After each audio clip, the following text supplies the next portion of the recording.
Ya, itu tadi sejumlah tradisi ya yang biasa dilakukan menjelang Tahun Baru Imlek. Pemirsa, kira-kira bagaimana nih muda-mudi Tionghoa terutama di Indonesia bisa memaknai Imlek tahun ini yang merupakan awal dari Tahun Ular Kayu? Iya, kami akan ajak Anda pemirsa untuk ngobrol-ngobrol bareng dengan Ikatan Koko Cici Indonesia. Kali ini ada Brian dan Syasha yang merupakan Koko Cici Jakarta.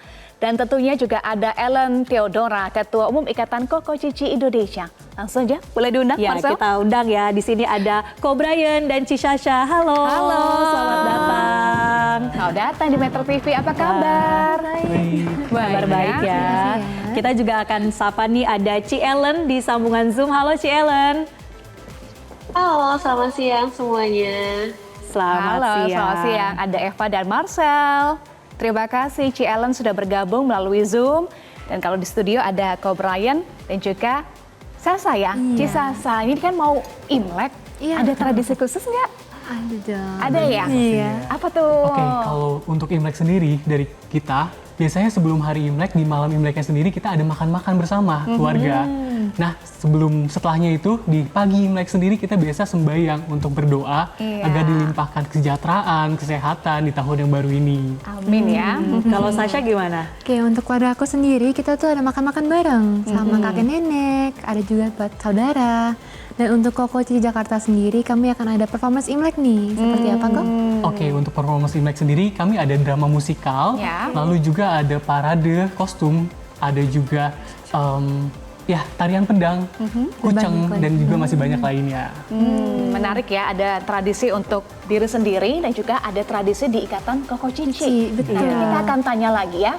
Utamanya juga akan tanya kepada Ci Ellen, tetapi usai jeda ya, Marcel. Ya. Pemirsa, tetaplah bersama kami akan hadirkan perbincangan terkait dengan Tahun Baru Imlek. Tetaplah di Newsline. Anda kembali di Newsline pemirsa, dan kami masih akan berbincang bersama dengan Ikatan Koko Cici Indonesia. Saya sapa dulu ada Ci Ellen yang bergabung melalui sambungan Zoom. Ci Ellen, halo. Tadi kan dari Ko Brian dan Ci Syasha nih udah membagikan ya apa yang biasa menjadi tradisi mereka selama Imlek. Nah, kalau Ci Ellen nih apa nih? Ya tentunya sama sih, mirip-mirip ya. Kita tentunya karena ini adalah tahun baru, kami memang menyiapkan waktu khusus nih untuk berkumpul bersama keluarga dengan harapan bisa mempererat hubungan kekeluargaan yang ada. Untuk di IKOCI sendiri juga punya tradisi ya. Nah, tadi sempat dibocorkan sama Ko Brian. Mungkin Ci Ellen ingin menambahkan terkait dengan tradisi dari IKOCI apa aja kalau Imlek? Betul sekali. Izin menambahkan juga ya untuk Kak Eva dan juga untuk Kak Magdalena ya. Jadi kalau misalnya di Ikatan Koko Cici itu kami memang merupakan perkumpulan dari Ikatan Koko Cici yang ada yang sudah pernah mengikuti pemilihan Koko Cici yang ada di provinsi juga nih. Untuk saat ini sekedar informasi kami sudah ada di 11 provinsi, jadi sudah ada di Sumatera Selatan, di Riau, Lampung, Jakarta, Banten, Jawa Barat, Jawa Timur, Yogyakarta, Nusa Tenggara Timur, Sulawesi Tengah dan juga Sulawesi Selatan, dan sebentar lagi kami akan memiliki keluarga baru yaitu di Sulawesi Utara. Dan secara khusus, Koko Cici ini memiliki 3 tugas utama penting, yaitu mengenai Duta Budaya Tionghoa, Duta Pariwisata, dan juga Duta Sosial. Dan tadi yang seperti yang saya katakan, sebagai tugas utamanya itu Duta Budaya Tionghoa, kami memang memiliki peranan penting nih, khususnya ketika menjalankan Hari Raya Imlek, di mana kami sebagai generasi muda ini memiliki tugas tambahan untuk mempromosikan dan juga melestarikan salah satu budaya yang ada di Indonesia, yaitu budaya Tionghoa yang sudah berakulturasi, sehingga kita semua bisa merayakan Imlek, bahkan bisa libur di hari Imlek tersebut. Nah, kalau dari Koko Cici ini sendiri, karena mereka memiliki tugas sebagai Duta Budaya Tionghoa, biasanya kami juga bekerja sama baik dari pemerintahan maupun juga pihak swasta untuk sama-sama melakukan sebuah event di mana tujuannya itu untuk mempromosikan budaya Tionghoa. Seperti misalnya memperkenalkan tradisi Tionghoa itu sebenarnya apa sih kalau yang mereka lakukan di Imlek, mungkin dengan bagi-bagi jeruk. dengan bekerja sama juga seperti dengan mengundang barongsai juga untuk tampil-tampil melakukan performance. Bahkan dari Koko Cici ini sendiri mereka boleh nih untuk menunjukkan bakatnya yang tidak sedikit ternyata juga ada di bidang-bidang khusus seperti bermain alat musik kucing, erhu, kemudian juga menampilkan wushu. Kalau untuk Koko Cici Jakarta sendiri di tahun ini mereka juga akan menampilkan bakat mereka di bidang drama, yaitu mereka juga akan membawakan sebuah penampilan khusus yang membawa legenda mengenai Pasucen, seperti itu. Wah, seru banget nih kegiatan di Imlek tahun ini dan juga nanti akan ada keluarga baru ya di Ikatan Koko Cici Indonesia. Sekarang berarti sudah di 11 provinsi ya, ada Duta Budaya Tionghoa. Nah, kembali ke Ko Brian dan Cisasha, kalau Imlek itu kan selalu dirayakan dengan berkumpul bersama dengan keluarga. Tapi kalau buat Koko Cici sendiri, apa sih makna Imlek untuk kalian dari Ko Brian? Oke, dari Koko Cici sendiri, kita makna Imlek kita yaitu ingin untuk kita sharing kebahagiaan di hari Imlek itu. Dengan cara apa? Dengan cara kita membuat beberapa performance yang tadi udah dijelaskan. Selain itu ada apa aja nih, Ci? Untuk kami juga sebagai Duta Budaya Tionghoa, Imlek adalah kesempatan bagi kami untuk lebih menyebarluaskan mengenai visi misi kami untuk melestarikan budaya tersebut. Nah, boleh dong diceritain gimana sih awalnya bisa tertarik nih ikut ajang Ikoci?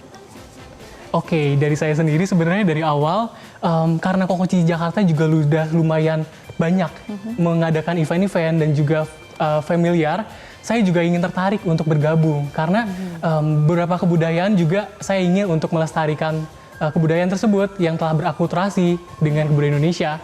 Selain itu saya juga ingin terus sebagai anak muda menjadi representatif untuk melestarikan budaya Tionghoa, pariwisata, dan juga sosial di Jakarta. Oke, untuk saya sendiri sebenarnya dari media sosial ya. Jadi saat saya sedang lihat media sosial menemukan Koko Cici Jakarta, sangat menarik bagi saya karena menurut saya budaya kami yang sudah berakulturasi itu harus dibudidayakan ya, harus dilestarikan. Iya. Susah nggak sih waktu awal-awal ikut kompetisi ini? Mungkin banyak rintangan dan tantangannya. Karena kita juga diberikan beberapa materi dan juga beberapa seleksi, mulai dari segi public speaking, lalu untuk dari segi budaya Tionghoa, lalu masih banyak lainnya nih, Ci. Kayak gitu. Baik, jadi ada tantangan tersendiri juga ya untuk mempromosikan sebagai agen budaya, pariwisata, dan juga sosial. Nah, saya ingin tanya lagi ke Ci Ellen. Ci Ellen, apa saja sumbangsih nih yang sudah dilakukan anak-anak muda ini, Ikatan Koko Cici di bidang budaya, pariwisata, dan juga sosial, Ci Ellen? Ya, tentunya kami memang memiliki tugas khusus ya, yang dimana setelah kami melihat-lihat bahwa banyak sekali sebenarnya teman-teman dari ajang lain, namun sepertinya Koko Cici ini memiliki tugas khusus yaitu budaya Tionghoa, dimana it's such an honor lah, karena hanya kami doang nih sepertinya yang bisa mempelajari dan juga mempromosikan dan melestarikan budaya-budaya Tionghoa ini sendiri. Jadi kalau misalnya dibilang sumbangsinya apalagi sih, kalau dari Koko Cici Indonesia sendiri sampai saat ini kami sudah ada sejak tahun 2014, jadi sudah 10 tahun lebih. Bahkan untuk Koko Cici Jakarta sendiri itu sudah diadakan sejak tahun 2002. Jadi dari 2002 sampai 2025 bisa bertahan, itu menurut saya sebuah keberhasilan sendiri karena kami bisa terus konsisten melahirkan terus generasi-generasi muda yang tentunya tidak hanya memiliki behavior yang baik tapi juga memiliki brain, beauty, dan juga talent, dan yang lebih penting lagi mereka sama-sama bisa memiliki keinginan untuk melestarikan budaya-budaya yang ada ini. Karena kami juga melihat saat ini banyak sekali generasi muda yang memang tahu mengenai budaya-budaya Tionghoa, tapi hanya sedikit yang paham betul apa sih sebenarnya budaya-budaya Tionghoa itu. Kenapa kami masih tetap harus melanjutkan tradisi-tradisi ini?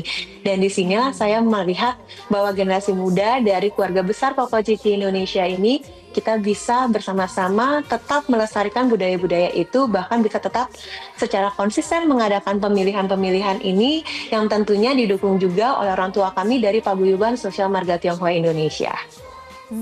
Oke, jadi memang visi misinya sudah jelas, bukan hanya untuk tampil ya, tapi juga ada sumbangsih nyata yang diharapkan untuk kebudayaan Tionghoa nih. betul. Nah, dalam menjalankan tugas ini, Ko Brian dan Ci Sasha, apa sih tantangan terberat untuk bisa menumbuhkan kembali kecintaan anak-anak muda masyarakat Indonesia pada budaya Tionghoa?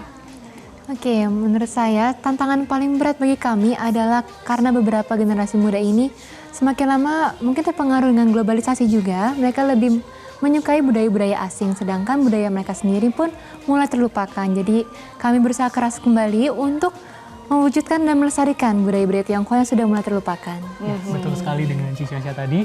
Jadi kita untuk Koko Cici Jakarta, kami juga menyesuaikan bagaimana anak muda saat ini dari segi ketertarikannya sendiri, seperti menggunakan sosial media, kami juga ingin terus bagaimana caranya untuk relate dengan anak muda, dan tentunya terus untuk melestarikan budaya Tionghoa. Nah, ini kan tahun baru ya, tahun baru Imlek, ada harapan khusus dari Ko Brian dan Ci Sasha, utamanya juga sebagai representasi anak muda dari IKOCI. Apa nih harapannya? Oke, harapannya saya sendiri yaitu saya sebagai anak muda mewakili Koko Cici, di mana saya ingin untuk terus masih banyak lainnya anak muda yang kita bisa sama-sama belajar kebudayaan Tionghoa di sini. Kita juga belajar untuk bagaimana mempromosikan pariwisata di Jakarta dan juga di beberapa wilayah dan juga sosial. Oke, untuk saya sendiri saya sangat berharap untuk generasi muda untuk lebih tertarik lagi dan lebih ingin berpartisipasi aktif dalam melestarikan budaya kami. Amin, semoga dengan adanya Koko Cici ya di tengah masyarakat ini bisa terus menumbuhkan kecintaan pada budaya Tionghoa. Sebetulnya saya punya satu pertanyaan yang bikin saya penasaran. Kalau ingin tergabung dalam Koko Cici, harus bisa bahasa Mandarin nggak sih? Gimana nih? Bagi kami yang paling penting adalah keinginan untuk belajarnya ya. Jadi tidak perlu untuk bisa fasih berbahasa Mandarin, tapi sangat perlu untuk memiliki ketertarikan dan rasa ingin belajar. Kalau Ko Brian? Oke, di saya betul seperti itu juga, di mana nanti kita juga bakal ada pelatihan-pelatihan mulai dari kelas Mandarin, public speaking, dan masih banyak lainnya. Oke, nah kita tanya nih ya, pelatihannya apa aja di IKOCI? Ci Ellen, jadi pelatihannya apa saja? Tadi mungkin boleh dijawab sedikit nih pertanyaan dari Marcel. Jadi harus bisa bahasa Mandarin atau enggak nih? Oke, jadi sebenarnya kalau ditanya harus bisa atau tidak, jawabannya itu tidak. Tapi kalau memang misalnya bisa berbahasa Mandarin, tentunya menjadi nilai tambah nih. Karena di selain menurut saya pribadi juga bahasa itu merupakan suatu kunci yang penting ya, apalagi di zaman globalisasi seperti ini, itu tentunya bisa menjadi nilai tambah. Namun seperti tadi yang sudah dikatakan oleh Ci Sasha juga, dari Ko Brian juga, bahwa yang paling penting lagi adalah keinginannya, kemauannya dulu nih. Mau nggak sama-sama dengan Ikatan Koko Cici itu kita lestarikan budaya-budaya yang ada di Indonesia, khususnya budaya Tionghoa. Seperti yang tadi sempat saya katakan di awal, karena mengenai 3B1T itu yang poin pertamanya adalah behavior-nya dulu. Kalau brain, kita bisa belajar sama-sama. Nah, sesuai dengan pertanyaan tadi, apa saja yang mereka pelajari pada saat mereka mengikuti karantina Koko Cici itu, termasuk dari public speaking, lalu juga mereka juga belajar mengenai koreografi juga, bagaimana cara menjadi seorang duta yang baik, dan tentunya di sini kami juga bekerja sama dengan berbagai pihak, seperti dari bidang pemerintahan, dari pariwisata, kemudian juga dari Paguyuban Sosial Marga Tionghoa Indonesia, dari bahasa asing juga, dan yang lebih penting lagi juga perkenalan secara khusus dengan Ikatan Koko Cici, para alumni-alumni sebelumnya, yang tentunya juga sudah bisa memberikan contoh yang baik juga untuk generasi-generasi selanjutnya. Seperti itu, Kak. Nah, pertanyaan terakhir nih untuk seluruh narasumber, karena kita dalam nuansa tahun baru ya, apa nih resolusi dan juga harapannya? Dari Ci Ellen dulu, singkat saja Ci Ellen. Oke, kalau dari aku, karena tahun ini adalah tahun ular kayu, seperti yang kita tahu, ular itu sangat cerdik, bijaksana, dan bisa adaptasi dimanapun, sedangkan kayu itu merupakan elemen yang kuat. Saya berharap di tahun ular kayu ini kita semua bisa menjadi pribadi yang lebih cerdik lagi, lebih bijaksana, dan bisa beradaptasi dimanapun juga. Karena kalau dari saya sendiri percaya bahwa peran generasi muda itu sangat penting dan juga memiliki sebuah kunci untuk majunya sebuah bangsa. Baik, terima kasih Ci Ellen Theodora, Ketua Umum IKOCI sudah bergabung bersama kami. Dan terakhir, Ko Brian, Cisasya, apa nih resolusi di tahun ular kayu? Singkat saja ya. Nah, resolusi dari saya ingin juga kebudayaan Tionghoa terus berakulturasi, dan juga saya sebagai duta budaya, saya juga ingin terus mengembangkan budaya-budaya Tionghoa ini di tahun yang baru ini. Oke, untuk saya sangat berharap bahwa performance kami untuk merayakan Imlek akan sukses dan akan lebih baik lagi generasi muda yang tertarik. Baik, jadi performnya itu di tanggal 29 ya? Kami dari tanggal 29 sampai Cap Gomeh. Sampai Ya, Cap betul. Gomeh. Iya. Di Baik. beberapa mall di sekitar Jakarta. Oke, kita bisa nonton nanti ya. Lancar untuk performnya dan selamat tahun baru Imlek Selamat tahun baru. di tahun ular kayu ini. Semoga semua harapannya tercapai ya. Terima Amin. kasih Ko Brian, Ya, terima Cisasya kasih. sudah bergabung. Terima kasih dari Ikoci sudah hadir di Newsline ya, menambah semangat kita semua pastinya untuk terus melestarikan kebudayaan di tanah air yang sangat beragam dan semuanya ini indah pastinya. Betul. Dan pemirsa, demikianlah perjumpaan kita di Newsline untuk hari ini. Mewakili rekan-rekan yang bertugas, saya Marcelina Tumundo. Dan saya Eva Wondo pamit undur diri. Terima kasih pemirsa atas perhatian Anda. Selamat sore dan sampai jumpa. Jelajahi cara baru mendapatkan informasi. Download Metro TV Extend sekarang.